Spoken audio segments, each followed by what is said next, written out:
सोबत येणार नाही, शेतीवाडी घरदार ह्या कोणत्याच गोष्टी सोबत येणार नाहीत. आत्ताच आपल्या इथे नेटकच काही सेकंदामध्ये हरिभक्त पारायण, कोणतं म्हणू, हरिभक्त दत्त दोन्ही सर्व भक्त पारायण, जसं आता आमच्या इथं भजन झालं महाराजाच्या दिंडीत सर्व कृपा भजनी मंडळ नांदेड जिल्हा, तसं या ठिकाणी सर्वांवर प्रेम करणारं व्यक्तिमत्व आमचे गजाननजी अमल गोंडे. त्यांचं चॅनलचं नाव काय तुमच्या महाराज? नाथ भजनाचा चॅनलसाठी बटाळ्या वाजवा. हे मराठीच भाषा होय, टाळ्या वाजवा. लक्षपूर्वक आहे का? पटपट झेलून घेतलं तर मला बरं वाटते. बॉल मला पटपट झेलणारा माणूस पाहिजे, तुम्हाला सांगतो. स्लो मोशन मध्ये चाललं की मग आता मला इथे बॅटिंग करायला काय 5Gचं नेटवर्क असलं तर आपल्याला मजा येते. बघा कसं आहे, फार गंमत आहे, तुम्हाला सांगतो, फार गंमत राहते. पटकन गोष्ट लक्षात यावं माणसाच्या. तुम्हाला थोडक्यात सांगतो, एक शिकलेली पोरगी गावामध्ये आली.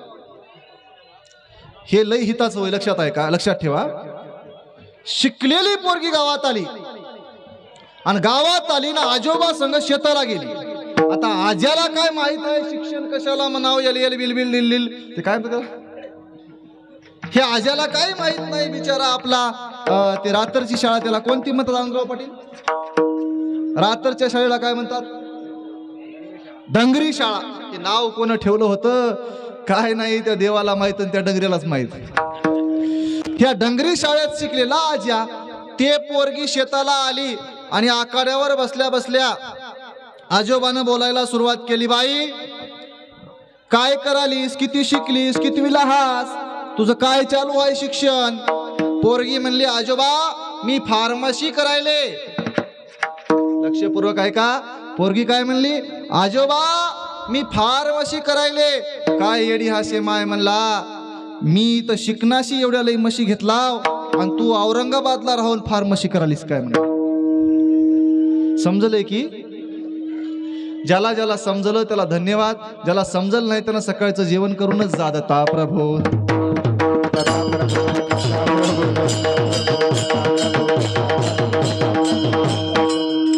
होय मावशी, हे किती हिताचं होय, हिताचं होय की हिताचं नाही.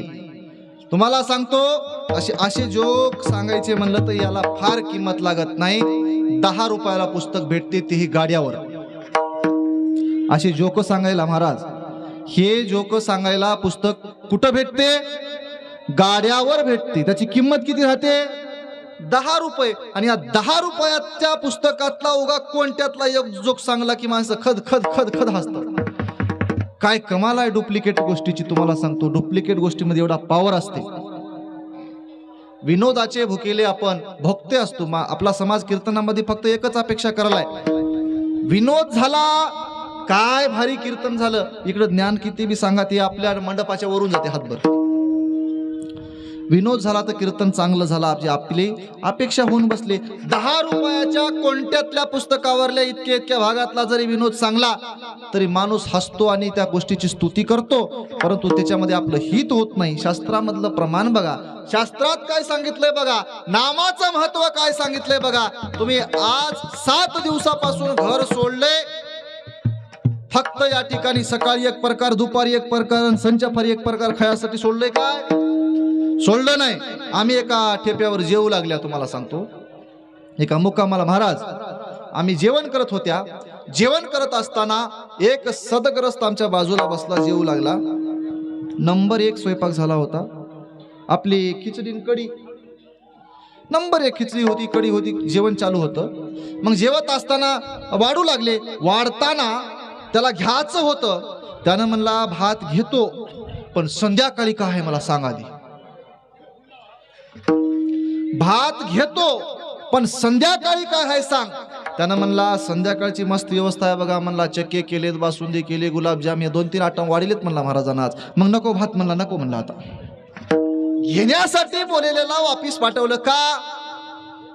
संध्याकाळी पोटभर जेवायचे म्हणून. विचार करा, 3 तासाला लागणारी भूक कायमस्वरूपी राहते काय? राहत नाही. जीवाच्या हिताचं शोधावं लागते. इथं येऊन कोणतं घेऊन जावं? नामस्मरणाचं महत्व तुम्हाला थोडक्यात एका मिनिटात सांगतो. नाम किती पवित्र आहे, नाम किती श्रेष्ठ आहे, नामाने जीवाचं काय होते. थोडक्यात सांगतो, जगाच्या पाठीवर अशी कोणतीच ताकद नाही की जे पाप्यालाही धुवू शकते. ते फक्त एकच आहे नाम. त्याला प्रमाण आहे, नामे तरले कोट्यानु कोटी, हीन याती व्याभिचारिणी खोटी, जिचं नावच घेऊन हे ओटी, तीही पावन झाली निज नामे. ज्याचं नाव सुद्धा तोंडात घेऊ नये एवढ्या नीच अवस्थेला गेलेला माणूस, गेलेली व्यक्ती पवित्र होऊ शकते एका नामानं. हे नामाचं महत्व सांगितलं. नाम धारा का मेरा से, नाम धारा का मेरा से, नाम धारा का मेरा से, नाम धारा का मेरा से.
नामधारकाची मिराशी.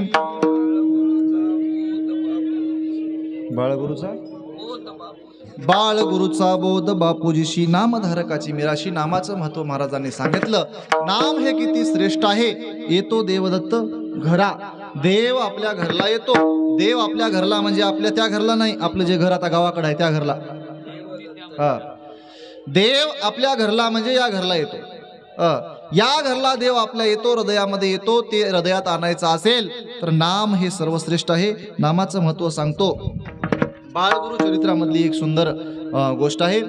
संत श्रेष्ठ बापूजी पाटलाला ते सकाळी सकाळी एकदा शौचविधीला बाहेर गेले. ज्या वेळेस शौचविधीला गेले त्यावेळेस या ठिकाणी त्यांनी आपल्या हातामध्ये जे काही तांब्या असतो, काही असतो, त्या गोष्टी धुण्यासाठी थोडी माती घ्यावं म्हणून जमिनीच्या मातीला हात लावला. माती घेण्यासाठी हात घातला. हात घातल्याबरोबर त्यांना सर्पदंश झाला. हे बऱ्याच लोकांना माहीत आहे, नाही माहीत असं नाही, परंतु सांगावं म्हणून सांगायचा विषय आहे. सर्पदंश झाला बापूजी पाटलाला. सर्पदंश झाल्याबरोबर या ठिकाणी चक्कर येऊ लागली. चक्कर येत असताना सर्व लोकांनी बघितलं. बापूजी पाटलाला आसनावरती नेऊन टाकलं. भरपूर या ठिकाणी विष चढल्या गेलं. सगळ्या पान उतारेला फोन लावला. पान उतारे तवाचे वेगळे होते, आताचे वेगळे आहेत. आताचे फोनूनच पांढळ करतात. नाव सांगा, तिथूनच पांढळ. या ठिकाणी किती खरं आहे काय खोटं आहे आता आपल्याला सरप चावल्याशिवाय कळणार. तुम्हाला सांगतो, आपल्याला काय अजून चावला नाही. ते बाकीचे 5-5 रोज चावालेत.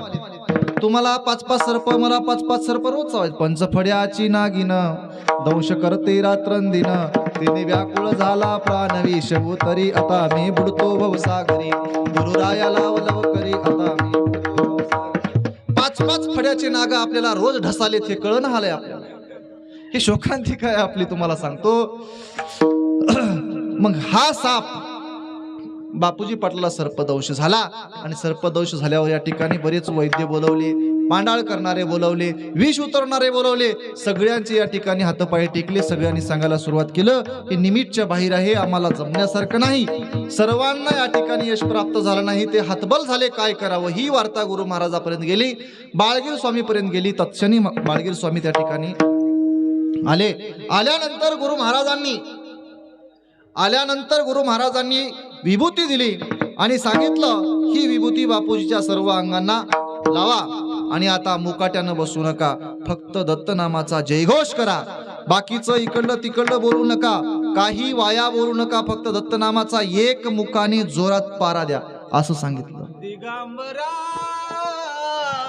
येई वादता अवधूता येई बा,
दिगंबरा येई बा दत्ता अवधूता येई बा या नामाचा जयघोष या ठिकाणी सर्वांनी सुरू केला. दत्तनामाचा अखंड पारा केला. सर्वाच्या मुखामध्ये दत्त दत्त दत्त दत्त हे नाव ध्वनी वाहू लागली. इथं एकही बाकीची चर्चा नव्हती, एक शब्द नव्हता, काहीच नव्हता, फक्त दत्तनामाशिवाय दुसरं काहीच नव्हतं. अंगाला विभूती फासली होती. दत्तनामाच्या नामामध्ये एवढी ताकद आहे तुम्हाला सांगतो. काही काळानंतर बापूजी पाटलांना डोळे उघडून बघितले आणि थोड्या वेळानंतर या ठिकाणी बापूजी पाटील उठून बसले. सर्पाचं विष या ठिकाणी जर नामानं हरण होऊ शकत असेल तर तुमच्या पोटामध्ये दुसऱ्याबद्दल जे विष भरलेलं आहे ते जाऊ शकणार नाही. काय म्हणालो? हे कळाले की दत्ता प्रभू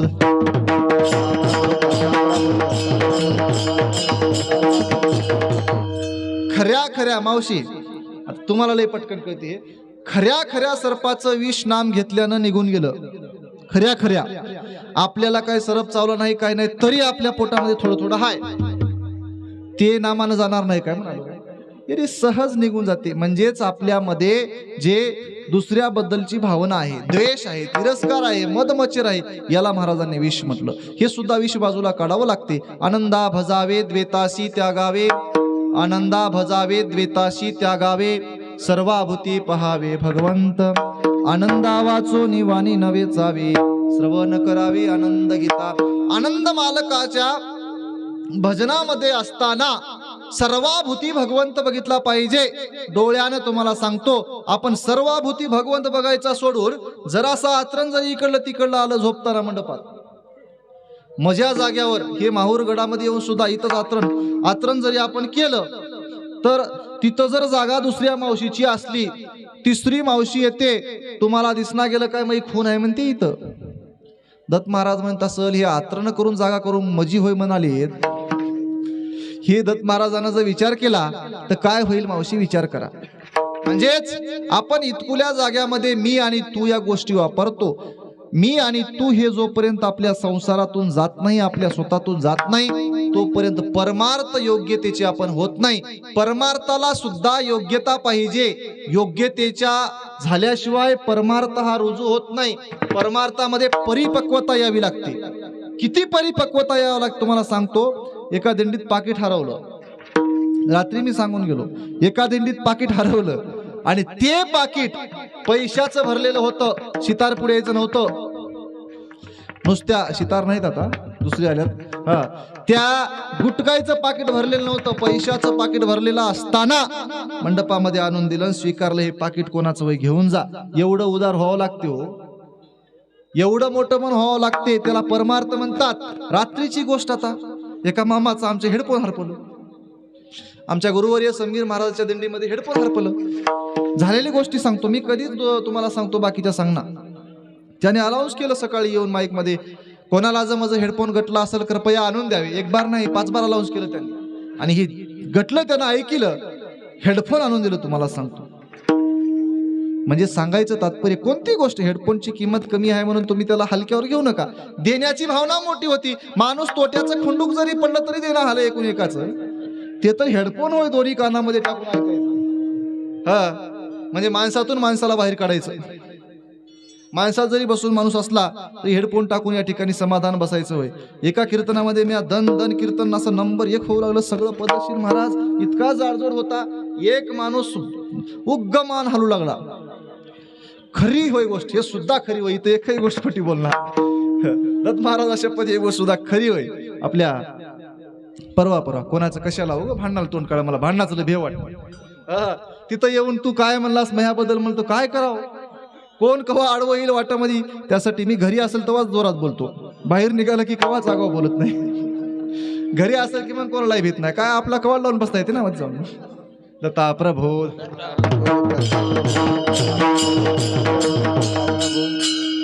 कवाड लावून बसायला तुम्ही बरेच भित्रे दिसाले असं वाटेल तुम्हाला. कवाड म्हणजे आपल्या हृदयाचं कवाड लावून बसता येते. बापू कोणाचं कशाला ऐकायचं. सांगायचं तात्पर्य, कीर्तनामध्ये बसलं, जवळ मान हलू लागलं, जवळ मान हलू लागलं. मग कीर्तन संपल्यावर मला वाटलं आता एक जरी माणूस हलिलं आजी, एखाद्यानं जरी मान हलिलं तरी बोलणाऱ्याला फार उल्हास येते. आता मी म्हणालो म्हणून हलू नका, नाही तर उगं दुखल सकाळी गावाकडे जात आहे तसं. मग मला वाटलं हे चांगला चाणाक्ष श्रोता आहे गडे, याला थोडं चांगलं बोलाव. इकडे या मामा म्हणलो, हाताने इशारा केलो. आले, बसले. मामा नाव काय, माझं गाव की म्हणला. नाही तुमचं नाव म्हणलो. नाव माझं ते, त्यानं गावाचं नाव सांगलं. आता हे सांगायचं नव्हतं म्हणून सांगणं आलो. हे होय म्हणला. बरं तुमचं गाव कोणतं होय म्हणला मला. मी म्हणलो हळून सांगा, विचारा केला. त्यानं जोऱ्यात बोललं की ओळखलं. तुमचं गाव कोणतं होय म्हणला. मी म्हणलो पिंपळकोटा होय. बरं माळकोटला बकळ बरं आलतो म्हणला. म्हणलो यानं इतकं कानात बोललेलं मला असं ऐकू येणार रे, आणि याच्यातून बोललेलं कसं ऐकलं कसं मान हल्ला असेल बाबा. म्हणलो कमाल आहे. तुम्हाला सांगतो असेच 2 भैरे होते. एकदा काय झालं, त्या दोघांचे घर समोर घर होते. महाराज समोर घर होते आणि दोघंही एकदाच आंघोळ करून भांग काढून पावडर लावून बाहेर आले.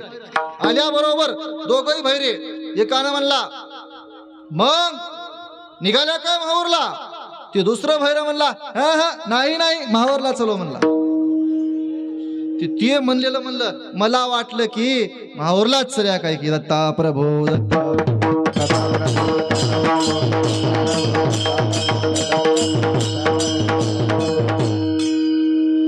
हे एवढे महाराज बाहेर गेलेत रेंजच्या. किती भारीचं इंजेक्शन द्या, वाटावर यायसारखे दिसना झाले. आता म्या काय आता इंजेक्शनाच्या भानगडीत पडना. बरोबर आहे की इंजेक्शनावरचा इलाज न होई. बरं कसा होईल हो, दिवसभर चलावं लागालं एवढ्या बेजारीमध्ये. हसू कुठलं येईल तोंडाला, आणि आलं तरी बी दुसऱ्याचं बघून काही. तर हसालेत मला सोबत आहे काय म्हणून हसायचं होय. काही जण शेजारचं असो महाराजांनी सांगितलं की बाबा या जन्माला आल्यावर भगवंताचं दृष्टीने नाम, दृष्टीने रूप आणि मुखाने नाम या गोष्टी घेण्याची कुवत, या गोष्टी घेण्याची योग्यता, पात्रता आम्हाला दे आणि हे तूच देऊ शकतोस. माझ्या दृष्टीला जर कोणी वाटेवर आणू शकत असेल तर या दृष्टीवरती इलाज करणारा डोळ्याचा डॉक्टर बरेच आहेत, परंतु दृष्टीचा आणि दृष्टिकोनाचा डॉक्टर फक्त सद्गुरू महाराज आहे, ते संत आहेत. दृष्टिकोनाचं माझ्या ऑपरेशन तुम्हीच करू शकता आणि माझी दृष्टी तुझं रूप बघण्या एवढी पवित्र पावन कर, ही गोष्ट मला दे आणि माझ्या या अमंगल वाणीने तुझं असणारं मंगल नाम घेण्याची कुवत, पात्रता मला दे. अशा दोन गोष्टी महाराजांनी मागितल्या अभंगाच्या तिसऱ्या चरणात. जे जे दृष्टी रूप मुखी नाम गोत, दृष्टी दिसे रूप मुखी नाम गोत, दृष्टी दिसे रूप मुखी नाम गोत, दृष्टी दिसे रूप मुखी नाम गोत, दृष्टी दिसे रूप मुखी नाम गोत, दृष्टी दिसे रूप मुखी नाम गोत, दृष्टी दिसे रूप मुखी नाम गोत, दृष्टी दिसे मुख मुखी नाम गोत. हेची माझ सुख देई दत्ता, हेची माझ सुख देई दत्ता, हेची सदा सुख देई दत्ता, हेची सदा सुख देई, हेची सदा सुख देई माझ दत्ता, हेची सदा सुख देई माझ दत्ता, हेची सदा सुख देई माझ दत्ता, हेची सदा सुख देई माझ. जे जे दृष्टी बाब लागो तुझी भक्ती, हा जडो माझा भाव लागो तुझी भक्ती, जडो माझा भाव लागो तुझी भक्ती, जडो माझा भाव लागो तुझी भक्ती, लागो तुझी भक्ती. दृष्टी दिसो रूप मुखी नाम घोक, हेची सदा सुख देई मज दत्ता, जडो माझा भाव लागो तुझी भक्ती, हेची कृपा मूर्ती देई मज दत्ता. या दृष्टीने तुझं रूप बघण्याची ताकद, या मुखाने तुझं नामस्मरण करण्याची ताकद, एवढंच सुख मला दे. ही सुखाची व्याख्या मधु स्वामींनी केली. आपण सुख कशाला म्हणतो तुम्हाला जरा बोलायचं का?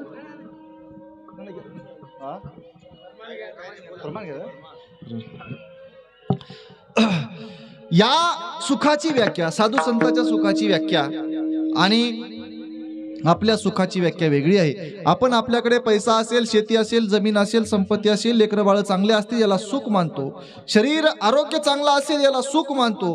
परंतु साधू संतांनी एकच सुख सांगितलं की या डोळ्याने तुझं रूप बघणं हे आमच्यासाठी सुख आहे, या मुखाने तुझं नामचिंतन घडणं हे आमच्यासाठी सुख आहे. साधू संतांच्या सुखामध्ये आणि आपल्या सुखामध्ये फार फरक आहे. तुम्हाला सांगतो, आपल्याला थोडासा काटा जरी मोडला तरी दुःख वाटते, दुःख झाले वाटते. परंतु काही जरी झालं तरी माणसं म्हणतात आमच्या एवढ्या अडचणी, आमचं एवढं दुःख तुम्हाला काय सांगावं, आमचं लई दुःख हो. कशाचं दुःख? आमचं पोरग बरोबर निघालं नाही, आमचं शेताकडे आमदा काही पिकलं नाही, पोराला नोकरी लागली नाही, पोराचं लग्न होईना झालंय. अशा बऱ्याच छोट्या मोठ्या अडचणीला आपण काय म्हणतो? दुःख म्हणतो. हे दुःख आहे का? हे दुःख नाही.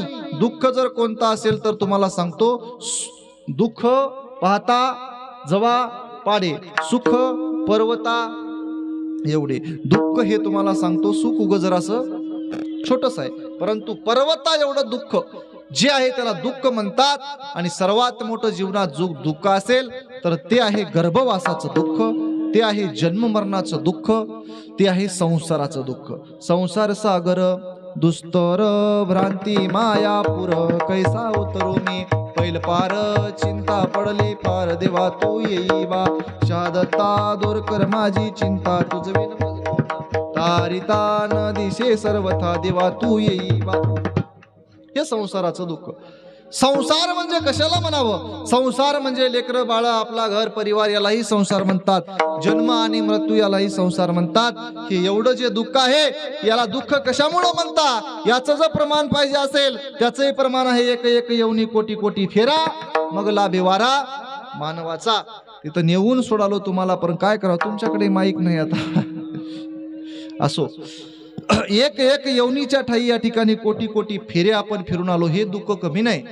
आईच्या गर्भामध्ये झालेल्या यातना स्वतःला तर झाल्या, दुसऱ्यालाही आपल्यामुळे झाल्या, हे दुःख कमी नाही. असं जर दुःख असेल तर त्याला दुःख म्हणा. याच्या व्यतिरिक्त दुःख जगात कोणतंही नाही. एवढं मोठं जगात तुलनाच करू शकत नाही एवढं दुःख असेल तर फक्त हे जन्म मृत्यूचं दुःख आहे.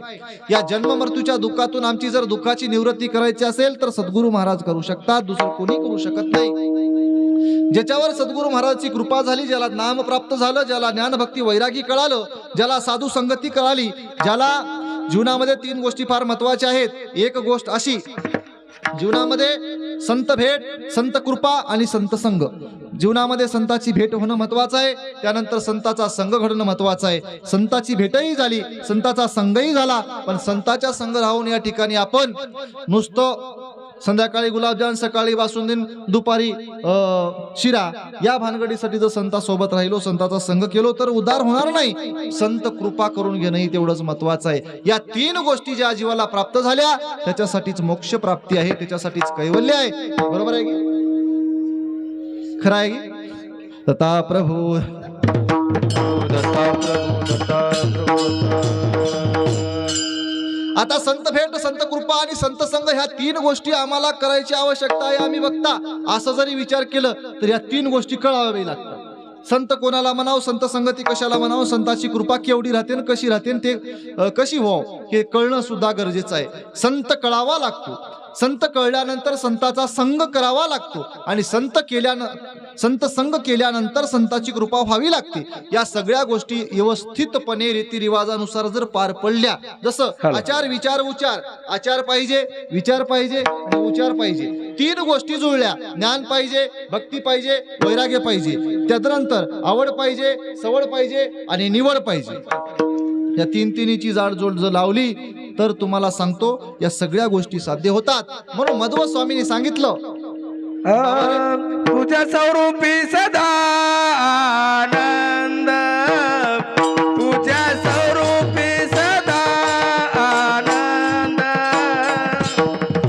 स्वरूपी सदा आनंद, तुझ्या स्वरूपी सदा आनंद, तुझ्या स्वरूपी सदा आनंद आनंद आनंद, तुझ्या स्वरूपी सदा आनंद, तुझ्या स्वरूपी सदा आनंद, तुझ्या स्वरूपी सदा आनंद. अनुभवती संताचा संग, अनुभवती संताचा संग, तुझ्या स्वरूपी सदा आनंद आनंद आनंद, तुझ्या स्वरूपी सदा आनंद.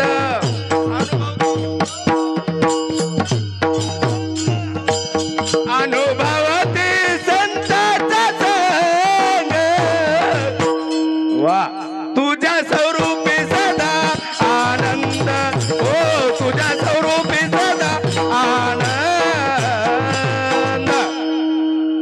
तुझ्या स्वरूपी सदा आनंद. तुझ्या स्वरूपाचं वेडं लागणं, पिसं लागणं, तुझ्या स्वरूपातला आनंद कळणं. आनंदाचे विविध प्रकार आहेत, ते प्रकार कळणं आणि त्याच्यासाठी दृष्टी ते प्राप्त होणं, ते डोळा प्राप्त होणं. माणसाला ते डोळा प्राप्त व्हावं लागते.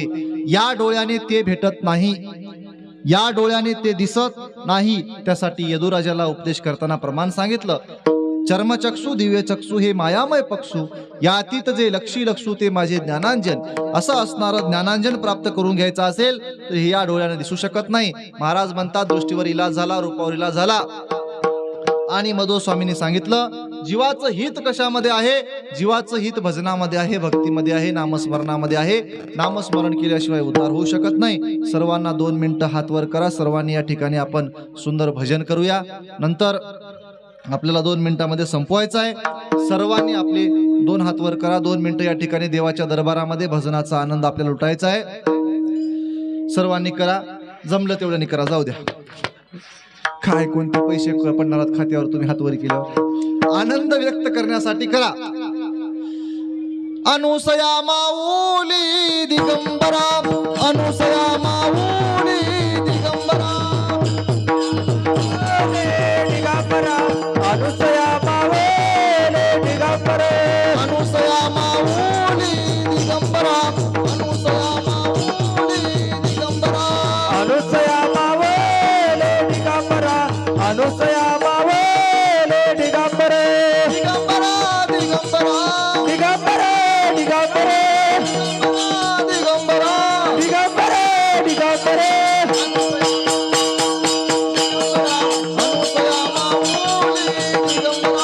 अनुसया माऊली दिगंबरा, अनुसया माऊली दिगंबरा, अनुसया माऊली दिगंबरा, अनुसया माऊली दिगंबरा, दिगंबरा अनुसया माऊली दिगंबरा, दिगंबरा दिगंबरा दिगंबरा अनुसया माऊली दिगंबरा, अनुसया माऊली दिगंबरा, अनुसया माऊली दिगंबरा, अनुसया माऊली दिगंबरा, अनुसया माऊली दिगंबरा, अनुसया माऊली दिगंबरा, अनुसया माऊली दिगंबरा.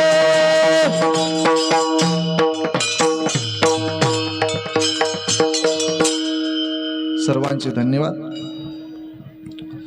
मध्व स्वामींनी सांगितलं की बाबा, जीवनामध्ये मागत असताना हिताच्या गोष्टी मागा. अनहिताच्या 100 वर्षाच्या काळात संपणाऱ्या, देह संबंधाने प्राप्त झालेल्या आणि जीवात्म्याच्या हिताच्या गोष्टी आहेत तेच मागा. देहासाठी पूरक असणाऱ्या गोष्टी कोणीही मागल, कुठेही भेटतील, कोणीही देईल याचा विचार करू नका. परंतु देह संपल्यानंतर अंतकाळीचं जे साधन आहे ते अंतकाळीचं साधन काहीतरी आपल्याकडे प्राप्त असावं आणि ते साधन जर प्राप्त केलं तर जीवाचा उद्धार होऊ शकतो. जीवहिताच्या गोष्टी, जीव काजाच्या गोष्टी मागून घ्या. म्हणून महाराजांनी सुंदर चरित्रामध्ये सांगितलं, हो दिगंबरा हेची दान देई, लक्ष तुझ्या पायी राहो माझे दत्ता, मला दान द्या. दान का मागितलं असेल? हो, दान ही गोष्ट अशी आहे जे वापस मागता येत नाही. आणि दान अशी गोष्ट आहे, दान केल्यानंतर मी केलो म्हणता येत नाही. आणि जर दान करून मी केलो म्हटलं तर त्याला दान म्हणत नाहीत. म्हणून दानाला फार शास्त्रामध्ये महत्व आहे. आपल्या परशास्त्रामध्ये हे जी दोन अन्नदान नामस्मरणे, अन्नदान नामस्मरणे, अन्नदान नामस्मरणे,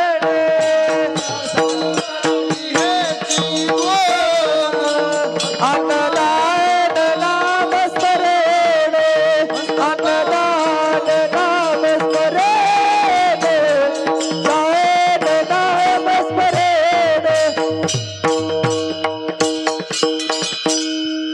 काय करावं, काय खाऊन खाऊन या ठिकाणी आता प्रत्येक जागचं वेगवेगळं पाणी पिऊन खाऊन प्रवासामध्ये सगळ्याचे आवाज बसून गेलेत.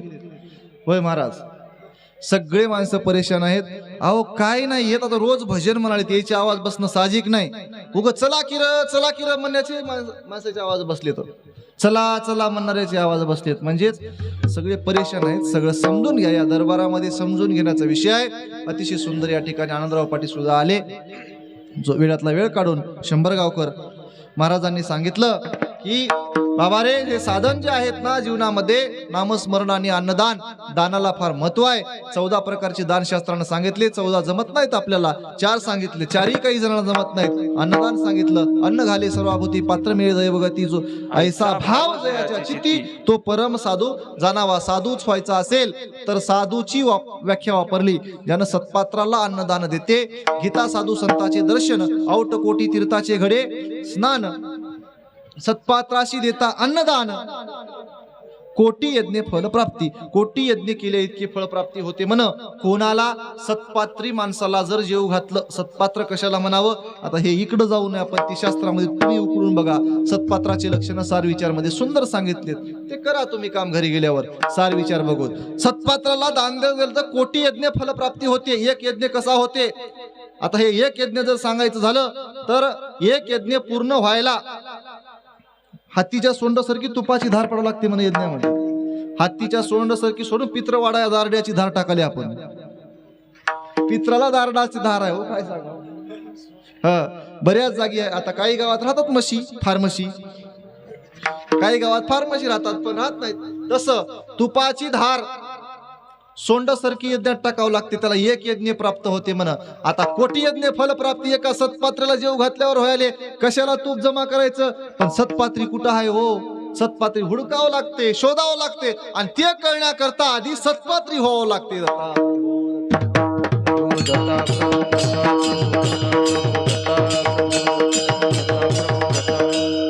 पुढचा कळण्याकरता तेवढ्याच्या योग्यतेचं व्हावं लागते. असो, महाराजांनी सुंदर सांगितलं की मला ह्या गोष्टी द्या जे गोष्टी कधी संपू शकत नाहीत. आजचा अभंग मागणीचा का घेतला? तुम्ही आम्ही सर्वजण 7 दिवसापासून या ठिकाणी आलो. आम्ही आलो नाही बरं, आम्ही काल परवा आलो. काय खोटं बोलले हो? परवा दिवशी आले, 7 दिवसापासून आलो म्हणलं काय म्हणजे? म्हणजे तुम्ही 7 दिवसापासून या ठिकाणी रात्रंदिवस पायानं येत आहात. संसारातला, या जीवनातला अमूल्य वेळ तुम्ही या ठिकाणी खर्चून आलात. आता देवाकडे मागताना हे मागून जा की बाबा माझं लक्ष तुझ्या पायावरती राहू दे. मला तुझं नामस्मरण करण्याची बुद्धी दे. मला तुझं दृष्टीने रूप पाहण्याची मला ते बुद्धी दे. आपल्या मनाला त्याच्यापाशी अर्पण करा, आपल्या तनाला अर्पण करा. धन आपापलं घरला घेऊन जा, कशाला उगं नासोडा करता. म्हणजे पैसे अर्पण करा म्हणल्यावर ते जमत नाही आपल्याला. धन हा सुद्धा एक पैसा पुरुषार्थ आहे, ते सुद्धा फार आवश्यकता आहे. असो, तन मन धन सद्गुरु चरणी अर्पण ह्या गोष्टी केल्याशिवाय फलश्रुती होऊ शकत नाही. अनंतपुरी महाराजांनी जो या ठिकाणी उत्सव निर्माण केला, हा 3ऱ्या वर्षीचा सोहळा आहे. खरोखरच अतिशय उत्कृष्ट सोहळा आहे. महाराज कित्येक वर्षापासून ही परंपरा चालत असल्यासारखं भव्य दिव्य सुंदर नियोजन आहे. अतिशय छान नियोजन महाराजांचं. प्रत्येक ठेप्यावरला या ठिकाणी कुठेही जा, गावात सुद्धा त्यांच्या कार्यक्रम भरपूर होतात. मोठे मोठे सप्ते त्यांच्या हातावर असतात. सुंदर कार्यक्रम महाराज करतात. महाराजांच्या कार्यक्रमामध्ये घाई गडबड नसते, पण नियोजन हे अतिशय चोख सुंदर. आणि कोणी सांगू द्या महाराज असं करूत काय, काय हरकत नाही, करा की. आम्ही बसल्या बसल्या दुपारी म्हणल्या महाराज भजन म्हणूत काय, तुमच्या मनावर म्हणा. म्हणजेच या ठिकाणी कोणाचं मन मोडायचं नाही, कोणाचं दुखवायचं नाही. जे करतात ते चांगलेच माणसं तुमच्या जवळ येऊन करतात. त्यासाठी चांगल्याला चांगल्या प्रतिक्रिया देण्यासाठी चांगलाच माणूस लागतो. ते व्यक्तिमत्व म्हणजे आनंदपुरी महाराज आहेत. त्यांनी जे हातामध्ये घेतलेले हे संत कार्य आहे ते खूप मोठं आहे. त्यांच्यासाठी एक बार टाळ्या वाजवा. अंतकरणापासून त्यांचा मी आभार व्यक्त करतो. खरोखरच महाराजांनी या ठिकाणी भव्य दिव्य सोहळा तुमच्या माध्यमातून, एकाच्याच माध्यमातून बऱ्याच गोष्टी काही घडत असतात. तसं करणारा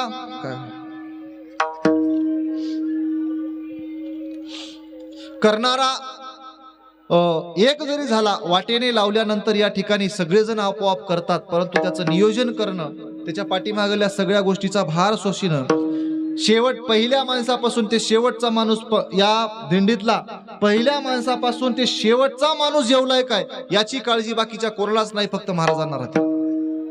याची काळजी करणारा महाराज असतो की बाबा आपल्या जिम्मेदाराला एवढे माणसं आहेत, एवढी मंडळी आहे. पहिला बसलेला माणूस आहे ना पंक्तीला, त्या पहिल्यापासून ते शेवटच्या पर्यंत काळजी घ्यावी लागते. हे वाटते तेवढं सोपं नाही आणि दिसते तेवढं सोपं नाही. घरचं नियोजन जर लावायचं झालं, घरात सगळी व्यवस्था असताना छोटासा कार्यक्रम करायचा झालं तर काय धांदल होते याचे सर्वांना अनुभव आहे. प्रत्येक गावात हे इतर उचला, पुढे टाका, स्वयंपाक करा, टेम्पो लावा, एक भानगड नाही. आता हे बघूनच आम्ही परेशान आहोत. एवढं नियोजन या साधू संतांनी केलं. महाराज आहेत आणि नांदेड जिल्ह्यातल्या इथं सर्व या सह्याद्रीवर दिंड्या आल्या आहेत. या सर्व संतांच्या चरणी मी नतमस्तक होतो. सर्वांनी जे कार्य केलंय, आणि एक गोष्ट सांगून जातो, भविष्यामध्ये हा सोहळा फार मोठा होणार आहे. नांदेड ते माहूर या वाटेमध्ये कुठंच तुम्हाला जागा अशी रिकामी दिसणार नाही, एवढी पब्लिक या वारीला येणार आहे भविष्यात. एवढं एवढा भव्य आणि दिव्य सोहळा होणार आहे. सुरुवात संघर्षातून आहे, शेवट गोड होणार आहे. याची सर्वांनी नोंद करून ठेवा. खरं वाटणं गेलं तर रेकॉर्डिंग करून ठेवा. अजून खरं वाटणं गेलं तर बॉन्डवर लिहून घ्या. मी संपून जाईल, हे दिंडीतले सगळे संपून जातील, पण अवश्य हे गोष्ट होणार आहे. नांदेड ते माहूर या वाटत माणसं मावणारच नाही. एवढी पब्लिक येणार आहे. हे भविष्य काळाचा वेध आहे आणि ही सुरुवात फार महत्वाची आहे. ज्यावेळेस तुकोबारायांनी ज्ञानोबारायांनी दिंडी काढली त्यावेळेस काय अशीच दाटी होती ना अशीच सोय होती असं नाही.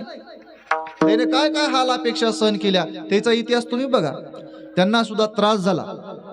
आज त्याचं नाव घेतल्यावर तुपापोळीचं जीवन भेटते की नाही. त्याचं नाव घेतल्यावर त्याला कोणी टाकीत गेलं नाही. देता काय म्हणल्यावर जे दिलंय त्याच्यात माती टाकीत गेलेत लोक.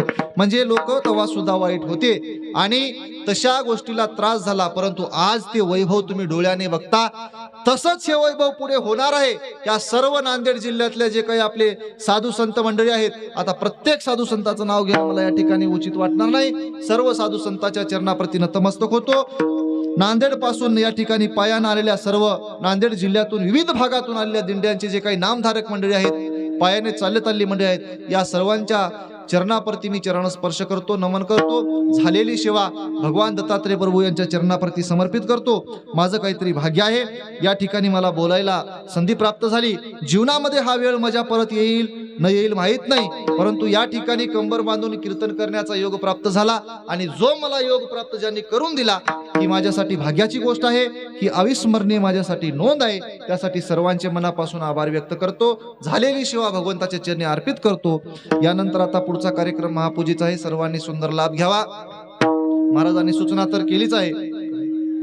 आजचे पंक्तीचे या ठिकाणी जे अन्नदाते आहेत, कैवल्यवासी अमृतरावजी पाटील, गंगाराम पाटील सूर्यवंशी, त्यांची नामची भेट जीप मध्ये झाली, ओळख झाली. आमच्या शिवशेजारचे नाही ना त्यांच्या यांची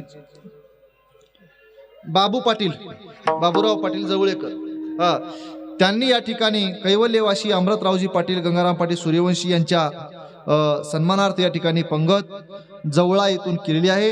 अन्नदान या ठिकाणी त्यांचं अन्नदान झालेलं आहे. इथं अन्नदान झालं, अतिशय पुण्याची पवित्र गोष्ट आहे. त्यांच्या सुद्धा चरणाप्रती नतमस्तक होतो. अन्नदानासाठी कार्य करणं म्हणजे हे पैसा किती दिला तरी कोणाचं पोट भरत नाही. किती पैसे द्या पोट भरत नाही. अन्न खाल्यावर माणूस पुढं टाक म्हणत नाही. अन्नदान हे फार महत्वाचं आहे. त्यांनी अन्नदान केलं, त्यांच्याही चरणाप्रती नतमस्तक होतो. आणि आमचे बासर येथील महापूजा टाकणारे आचार्य आनंदरावजी पाटील बासरकर, त्यांची आमचा आज परिचय झाला. अतिशय उत्कृष्ट व्यक्तिमत्व, प्रेमळ व्यक्तिमत्व, जगामध्ये प्रेम करणारे आणि खिऱ्यासारखे खूप माणसं आहेत. आणि माणसाला जोपर्यंत भेटत नाही तोपर्यंत आपण त्या गोष्टी वाढत नाहीत. खूप खूप माणसाचं प्रेम प्राप्त झालं. सर्वांच्या भेटीगाठी या दिंडीच्या माध्यमातून झाल्या. आम्ही या ठिकाणी एकाही दिंडीमध्ये आल्या नाही, परंतु सगळ्या दिंडीची होऊन गेल्या. तुम्हाला सांगतो, एकाही दिंडीचं वास्तव्य आम्हाला प्रत्येक दिंडीचं वास्तव्य लाभलं. एका दिंडीत काही ठरून आल्या नाही. प्रत्येक दिंडीचा आस्वाद घ्यायला भेटला. प्रत्येक साधू संतांचं दर्शन झालं. प्रत्येकाच्या पंक्तीमध्ये प्रसाद घ्यायला भेटला. आणि प्रत्येक दिंडीत आलेले जे काही नामधारक आहेत त्या सगळ्याचं दर्शन प्राप्ती झाली. आणि एवढं जे झालं असेल तर ते तुम्हा साधू संतांमुळे झालं. त्यांच्यामुळे सर्वांच्या चरणाप्रती नतमस्तक होतो. झालेली सेवा भगवंताच्या चरणी अर्पित करतो. सगळं झालं म्हणजे बाबू महाराज बेंद्रेकर या ठिकाणी उपस्थित आहेत. त्यांनी सुद्धा या ठिकाणी रात्रीही अंधारात कीर्तन ऐकले. रात्री अंधारात कीर्तन ऐकून आज उजेडात झोपी चलेत. असो, बाबू महाराजांची उपस्थिती आहे, त्यांचे सुद्धा या ठिकाणी मी आभार व्यक्त करतो. झालेली सेवा अर्पण करतो आणि वाणीला पूर्ण विरमतो. जय आनंद, जय आनंद, जय आनंद, जय जय आनंद, जय शरणा शरणा सद्गुरुनाथा तुम्हारो अवधूता तुम्हारो